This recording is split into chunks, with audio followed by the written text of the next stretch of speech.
bigyan ko ng mangga pang napasabi. Ano ito mangga? Oo. Ito gusto mo to? Ilaga ko mamaya. Ito parang Wala tigas. na, ubos na eh. Ito parang tigas naman. Pare ko. Ano sabihin ko niyan? Subukan mo ako? Naka-play na yan eh. Pag sinubukan kita, sisira yung mukha mo. Sisira? Eh pare, kung masira din ang bumalik. Uy, mangga to. Mangga. Oh, mag-slice ako ng konti lang. Tikman mo. Wala akong ipid. Dahitan mo. Hindi, tikman na lang. Matamis yan, yan na asin. Sabi sa'yo. Oh, di ba? Mm. Ayan. Hindi ako tikat. Sabi mo malambot. Wah! Bakit malambot lang naman natin? Eh may ipid kaya ako wala eh. Dito ko sinubukan eh. Sarap. Ibang klaseng mangga yan. Para naman yan. Ang itim naman ka. Para naman yan. Avocado. Yan, avocado. Maliliit daw kasi ano na yan, yung last na nabunga. Binili ko, tapos pinag-ako. Ang sarap guys, promise, sobrang tamis talaga niya.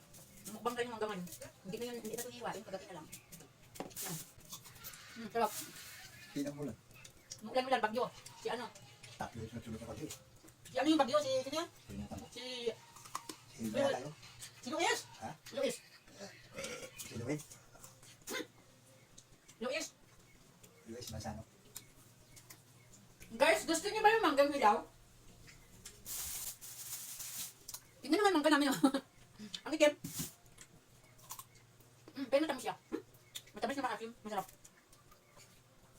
Tama. Ayaw. Napisan ko. Masakta ano kayo. Hindi nga pwede. Hindi ako kakain ng Manipis ganyan. nga. Kahit na. Ang sakit. Eh. Kaya- Kaya lagi ko eh. Dapat talaga ingatan yung mga ngipin. Ha? Sakit. Ito.